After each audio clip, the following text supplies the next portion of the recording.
Good morning and welcome to the third lesson on the literature of the Middle English period. We have already seen pre-Chaucerian writers and their important works.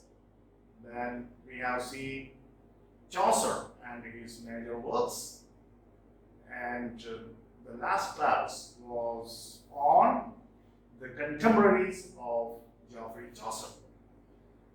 And today's lesson will be dealing with the writers from the time of Chaucer to the Elizabethan age. And before we come to the Elizabethan age, there will be one more lesson on the Middle English period. Are you ready? Okay, then let's proceed. As usual, some tips about the historical background of this period from Chaucer to Elizabethan age. A return to ancient classical literature. The people, the intellectuals, the writers had great passion, great love for ancient Greek and Roman literature. So they indulged in such literature quite greedily, quite voraciously. Okay? Crusades. The Crusades were a few wars fought by the people from the Christians from Europe to recapture Jerusalem from those who occupied that place. Okay, and Reformation, which was started in 1517 by Martin Luther in Germany.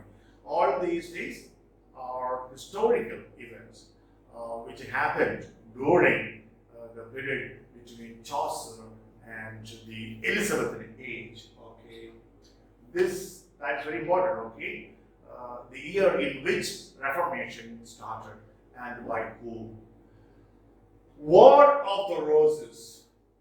What is this? War of the Roses. Have you heard about it? Yes. This went on for about 30 years or so. 30 years. What was it? You know, there was a family, a royal family known as Plantagenet family. And, you know, the children born of that family gradually got into two houses, or they were known by two different names.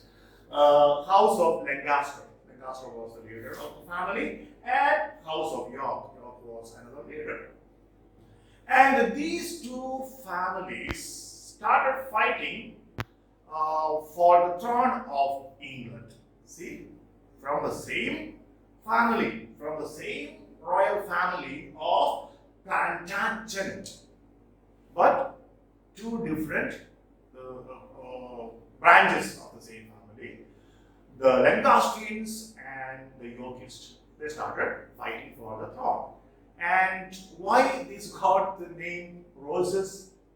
Both these families, the House of York and the House of Lancaster, had as their badges rose. You know rose flower? Okay. Now, the white rose was the symbol or the badge of the House of York, and the red rose was the symbol or badge of the House of Lancaster. That's how this civil war came to be known as War of the Roses. Is that clear? Okay. Now, this war was very brutal, very violent, and there was a lot of bloodshed, lot of death caused by the civil war. And on both sides, they lost a lot of lives. It was a very brutal warfare, civil war indeed. And it came to an end on August 22nd, 1485. And how it came to an end? after the Battle of Bosworth Field. Remember the name? Bosworth Field was the battle in which the Lancastrians, led by Henry Tudor, defeated the Yorkists. And with this decisive battle, the civil war of the Roses came to an end. And Henry Tudor, from the house of Lancaster, later on known as Henry VII, founded what is known as the Tudor is his title, Tudor dynasty. And later on you'll find Henry VIII, Queen Elizabeth, the greatest of the rulers from this dynasty. We will see all that later. Another historical background which indeed promoted the protection of literature was the printing press introduced in England by William Caxton in the year 1476. The year and the name of the man are both very important from the point of view of the examination. Not only entrance examination, but also for your NET and JRF. And that is your ultimate goal. With regard to your MA entrance examination, so don't worry, you are already in a central university. Now you are preparing for your NET JRF. Okay. Believe me, thoughts become things. And they are being in the process of becoming. Okay. Then discovery of new lands. This was the time when colonization was at its peak. Okay, and people from Europe, okay, started going on long voyages, discovering new lands and doing business with those newfound lands, countries, and bringing a lot of wealth back to their countries. Okay. Now, major writers of the period. That's important for us. If you want to know more about the background, please read. I have just given you the major events. You can now build on these events. But for the time being, for your entrance examinations or for your next year, these background information is not very important. Okay. We'll start with Thomas Malory. Now, what is his most important book? This is very important. Le Morte d'Arthur. Le Morte d'Arthur. This is pronounced that way. The Death of Arthur. Okay. It is a prose book in 8 books. Underline. I have forgotten to underline. You please underline. That tells the story of King Arthur. We have already encountered this guy, okay, who defended England and his kingdom, his small domain against the Anglo-Saxon invasion. Okay. King Arthur was a legendary British leader who, according to some histories, defended or fought against the Anglo-Saxon invasions. Well, in the late 5th and early 6th centuries, we have already seen this. Next important writer, you may not even have heard about this lady. She is of great importance, especially for feminists, if there are some among you. Christine de Pizan. She was not an English woman. She was a French. Nevertheless, she occupies a very important place in the history of, let's say, feminism. A Venetian by birth, she was a poet and author of the court of King Charles VI of France and several other French dukes. Okay. She was a French Renaissance writer who wrote some of the very first feminist pieces of literature. So she was perhaps the first predecessor of this so-called feminist movement, which is so what do you call it, so obvious and so magnificent these days. Okay. What are her works? Number one, the book of the City of Ladies. Are there any cities only for ladies? And that is her imagination indeed. This utopian story is her most famous book. This is her most famous book, and it is a utopian story. An ideal world she is thinking of. What is that ideal world? Where only women live. Oh God. God forbid. The story highlights the accomplishments of women. Yeah, I mean, women are really great, and actually, I myself am a feminist. I always stand for the rights of women. They should be treated fairly, equally in society. They are not slaves. They have their autonomy, they have their independence, they are intelligent, hardworking, sincere, loyal, faithful. They are really good. Women are good.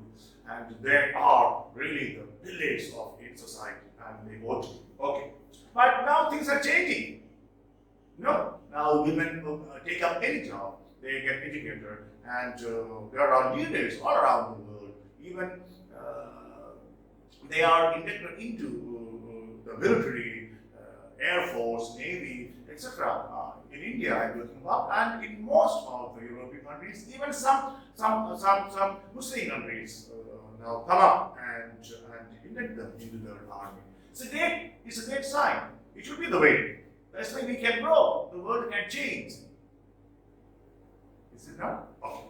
Now, resulting in the establishment of a city populated only by women. No, I don't agree with that. We need men also around, so not only women. Okay. Anyway, next one, the treasure of the city of ladies. Oh, the treasure of the city of ladies. It is a sequel. Please, not a point for the examination, in which she argues that women can make great contributions to society if they are allowed, what you call, a level playing ground. Means field. If they are given equal opportunities. I fully agree. No problem. Okay. Next writer, Marguerite Kem. The famous book is Book of Marguerite Kem. It is said this book is like an encyclopedia where you get everything about the lives of the people of the time, their attitudes, their values, their conventions, and what they ate, what they wore. And it is a kind of autobiographical book. It's an autobiography. And through this, she really gives us a clear picture of the society of her time. Okay? Not the point. And she was a bourgeois woman. What is bourgeois? It's a French word. Means upper middle class woman. Bourgeois is upper middle class society, and they are quite materialistic, and they are generally, or they generally hold very conventional attitudes. Okay. Julian of Norwich. All ladies in this period. Before Shakespeare. Let Shakespeare come. We'll show you. Okay. Julian of Norwich. She was a celebrated mystic. And her book is quoted. Revelations of Divine is generally considered one of the most remarkable documents of medieval religious experience. Just remember the name of the book. This book is the first written in English by a woman. Not the point. Underline. I have forgotten. You underline. The first to be written in English. Julian of Norwich. Sir Thomas More. Spelling is M-O-R-E. Don't read More. Thomas More. Some write with a double O. Okay, but the traditional spelling is M-O-R-E. He was a lawyer. Good. Philosopher. That's also good. Author, statesman and a noted Renaissance humanist. When I come to Renaissance, I'll give you a longer lecture on the most important features of Renaissance, which started from Italy. Okay, in the 14th century, started from the city of Florence. Anyway, he was also a chancellor to Henry VIII. You know this guy? Okay. Henry VIII wanted to divorce his first wife, Catherine, and marry the courtier Anne Boleyn. But the Pope didn't allow that. So he separated from the church, from the Catholic Church, controlled from Rome, and started his own church, the Anglican Church. Okay. Now, Thomas More was a chancellor to Henry VIII. Understand? This powerful king. And the Lord High Chancellor of England. See, for about 3 years. Then what happened?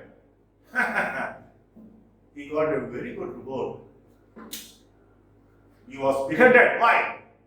He was beheaded because he refused to accept King Henry VIII as the head of the Church of England. Because Thomas More was a Catholic. He was loyal to Rome, to the Pope. Okay. Today, Thomas More is venerated as a saint by the Catholic Church. Okay. Now let's look at his major works. Utopia. Utopia.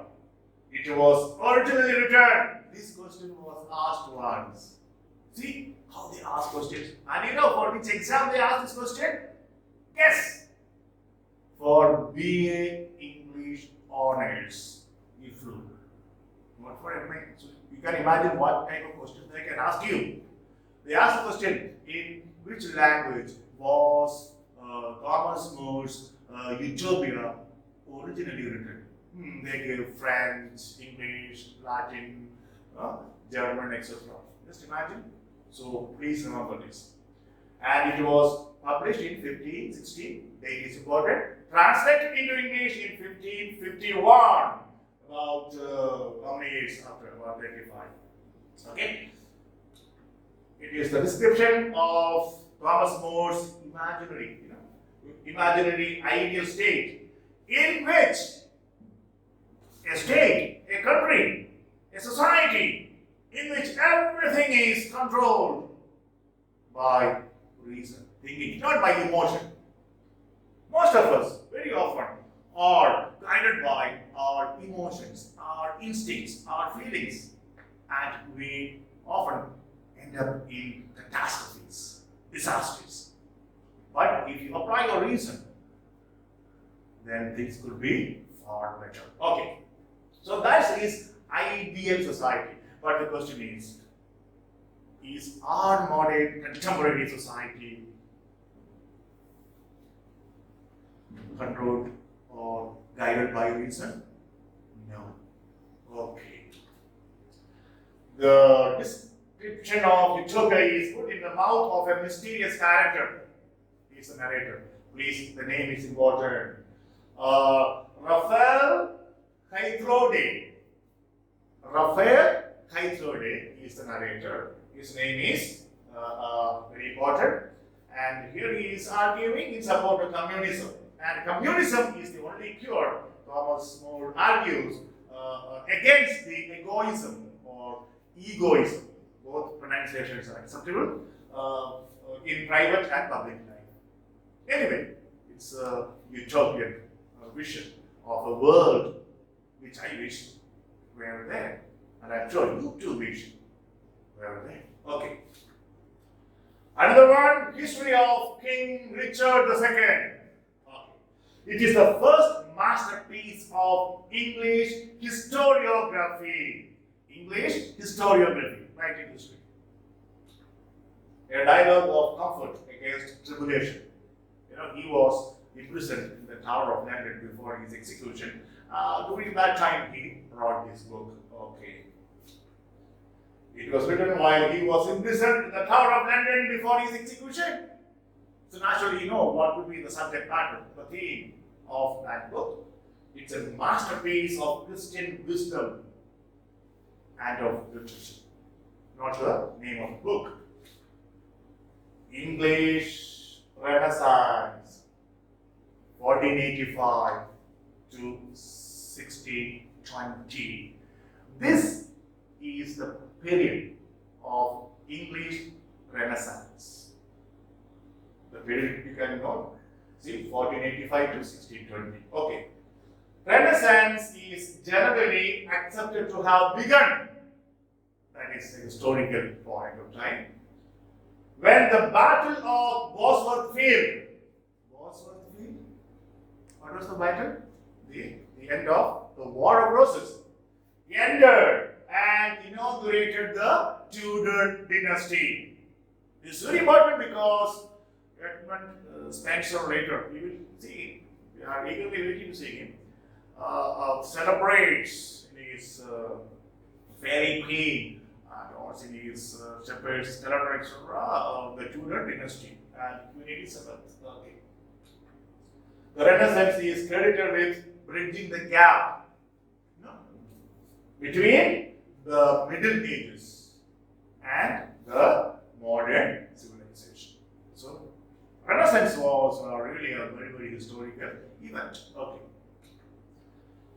Historically, the Renaissance started in the 14th century in Florence, Italy, not the name. Florence, Italy. When? 14th century. A place with a rich cultural history where wealthy citizens could support artists. It all started from Florence. During the period, a cultural movement called Humanism began to gain momentum in Italy. Humanism, what does it mean? Okay, I will be sending you a detailed write-up on Renaissance. So don't worry, I will. This is the first such PDF note I am going to send you. Renaissance in detail for 2 pages or so. So you'll have more ideas, detailed ideas. But now I'll just give you a very quick bird's eye view of what it is. Among its many principles, humanism means man becoming the center of the universe. Everything else is immaterial. Man is the most important part of the universe and he is the center. That is meant by humanism. Okay, and the people should embrace human achievements in education. Education was looked upon as something great, invaluable. Classical art, literature and science, all these things began to occupy greater place and position among humans during this period. The Renaissance promoted the rediscovery of classical literature, ancient Greek and Roman literature. Members of the powerful Medici family, Italian family, Medici, which ruled Florence for more than 60 years, were famous supporters of Renaissance movement. Medici family from Florence. During the 15th century, Renaissance ideas spread from Italy to Florence.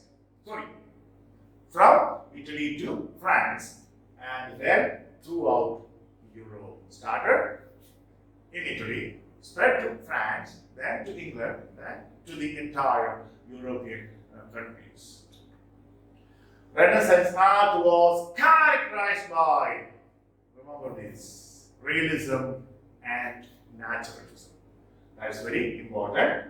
And why they try to depict people and objects very in a true to life fashion, very true to life, not something very romantic or unreal or simply fantastical, but something real.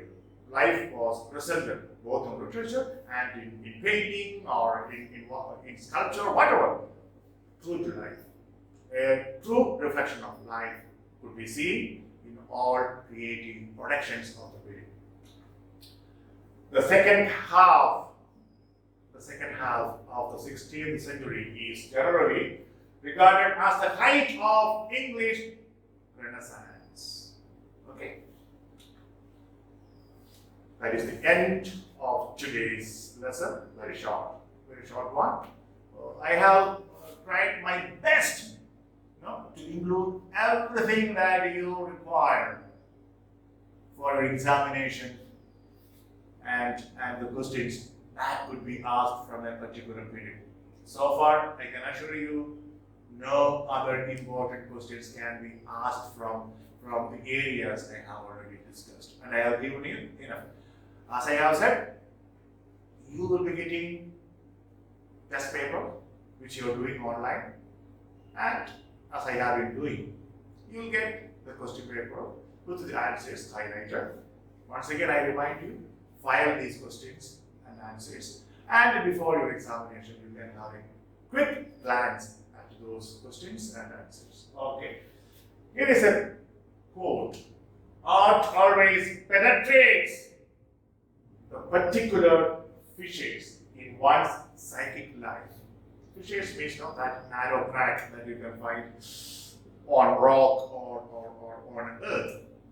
So art penetrates the fissures in one's psychic life. That means it clearly shows the influence of art, literature in our life. These words are taken from a famous book, The Swerve, How the World Became Modern, written by, and then you are already familiar, Stephen Greenblatt. Okay, he was a literary critic from America. Okay then, that's all for today.